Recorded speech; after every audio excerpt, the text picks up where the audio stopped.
People can fight me on this one. I was like, I don't know how much urgency we as salespeople can initiate, but what we can do is attach ourselves to something that's already urgent in the organization. How do we make sure we stay top of mind for when timing is right? What I share with my team though is let's control what we can control. If you're able to perform here, you can perform anywhere else. I'm Alina Vandenberghe. I'm co-CEO and co-founder at Chili Piper, and I have GB here with me.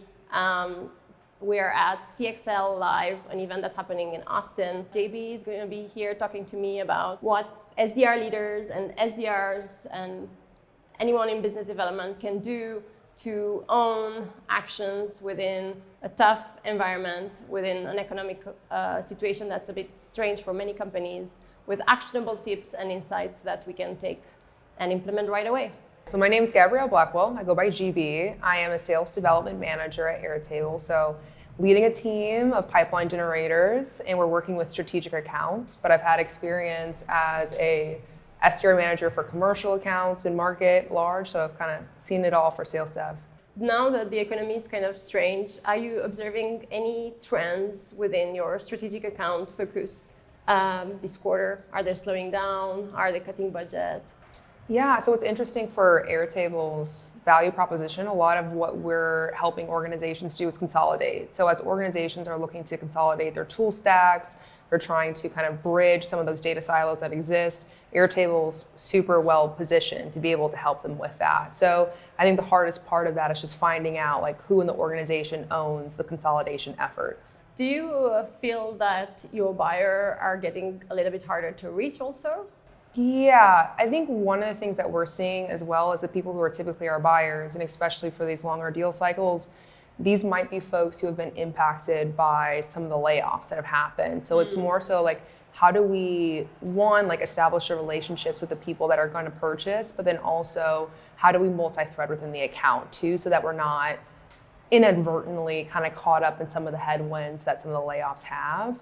I think that's the first part. And then secondly, for the people that we are engaging with, they might have an increased workload. So Airtable might have been a priority for this quarter, but now gets pushed out 3-4 months. So one of the challenges is just how do we make sure we stay top of mind for when timing is right. Do you observe that certain tactics work better? I have been seeing that email and LinkedIn. I shouldn't say it's surprising. I like cold calling, but email and LinkedIn is really where we're getting the most engagement for our outbounding efforts. I'd say one thing that I wish more BDR, SDR, AE pairings did was prospect to the same people at the same time. So things that have been working really well is an BDR might send out that first email, CCs the AE, and the AE introduces themselves a day later and then also invites people to an event or shares out a piece of content, something along those lines. So introducing new voices into the prospecting mix has helped us be able to get conversations faster.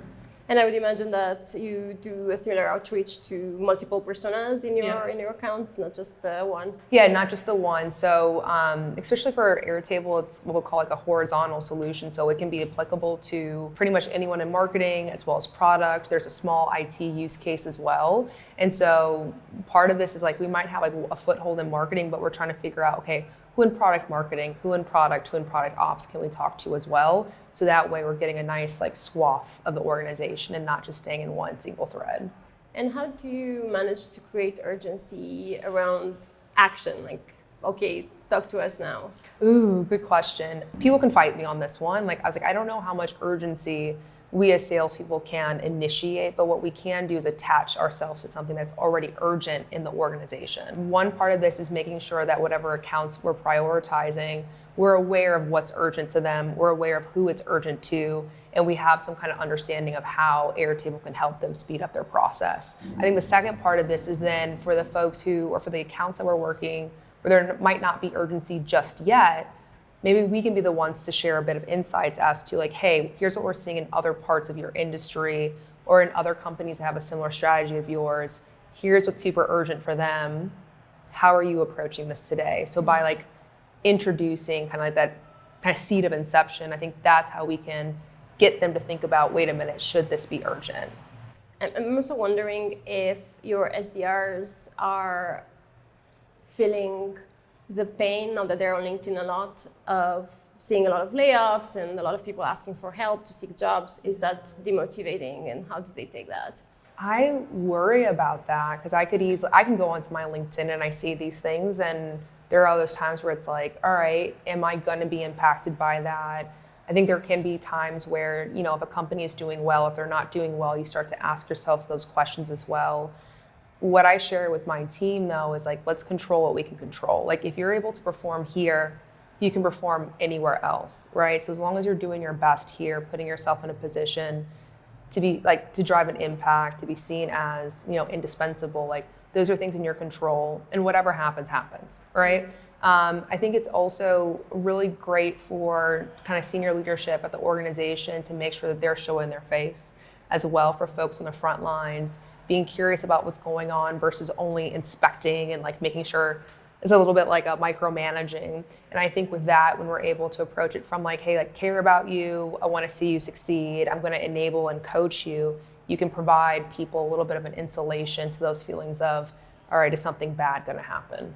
And how do you do it as a leader to keep the team rallied to a goal in this kind of situation? You just have to listen to people. Like if someone has a concern, like actually hearing like, okay, what's going on? What's the concern? Validating things that are valid, and then also maybe reframing when someone has a point of view that may or may not be totally and completely valid. So if someone's like, hey, I see there's all these people that are getting laid off, like, and I'm afraid, I'm like, hey, that is super scary. And then I think the reframe becomes, hey, like look at the opportunity that we have in the market to provide something that people are going to see as even more essential, because here's what they're trying to do and here's how we can help them do that.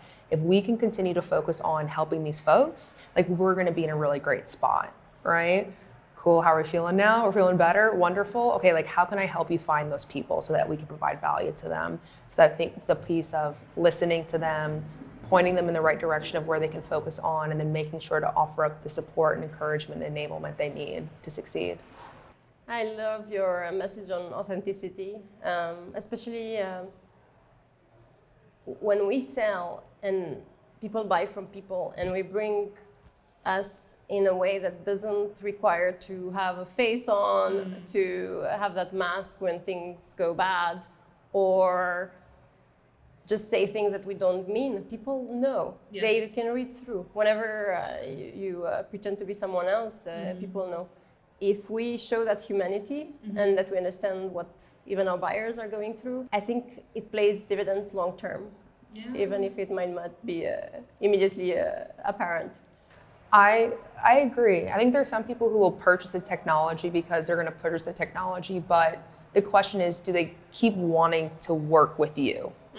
Right? So, and I think that it comes back to the same thing with our people too, as managers. I think for SDRs especially, people will want to work for, especially if a great brand. I'd imagine it's like the same at Chili Piper. It's like if you have a great brand, people are going to want to join the company. People will leave the company because they're not having great experiences with their manager, or because they're at an organization where like poor management is tolerated. So as a leader, like part of your responsibility is to like take care of the people on your team, not just the performance, not just the business. And one of the key ways that you can take care of people is like getting to know them, allowing them to get to know you, the good, the bad, and hopefully not as much of the ugly, of course. But like with this, you can at least have some like camaraderie, some rapport, and that's where you'll be able to tap into like the discretionary effort that you're going to need, especially when things are going hard.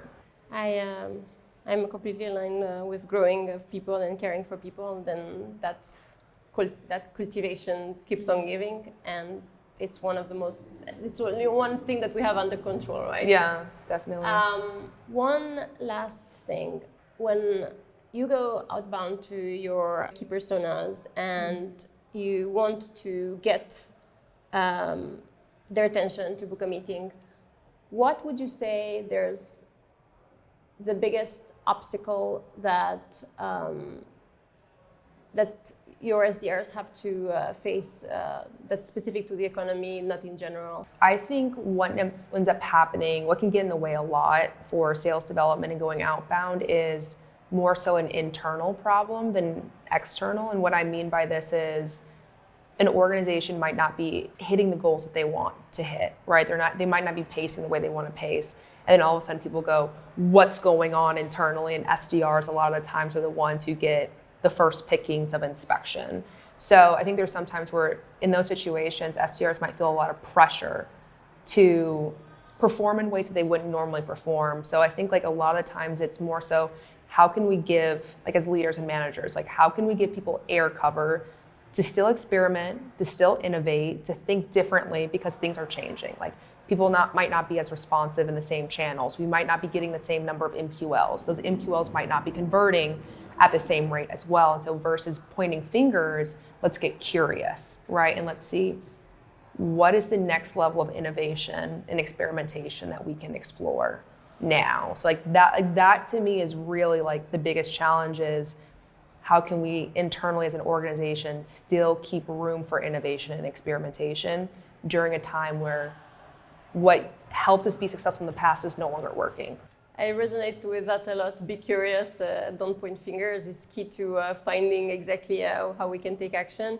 Mm-hmm. If an SDR gets laid off and they don't manage to meet their quota for the quarter, what advice would you have for them? So this is something I'll actually ask during interviews is I'll ask people like, hey, how did you perform on the average, right? So it's one thing if someone's not hitting their quota and it's just one person. It's another thing if the majority of the team, mm-hmm. That's more so an indication of there is something fundamentally flawed within the organization or the systems. It's not specific to that person. So I think if you're somebody who's in that kind of situation, making sure that you're also using averages, right? Like here's how I performed against the average of the team. Mm-hmm. That's the first part. I think also the second thing that I would share is demonstrate a growth mindset. And what this means is if there are things that you could have been doing but you didn't do, make sure you have a really solid story around that. So if it's, hey, I missed my quota by 2 opportunities. Here's specifically why I think I missed. And like moving forward, here was my plan before I was laid off.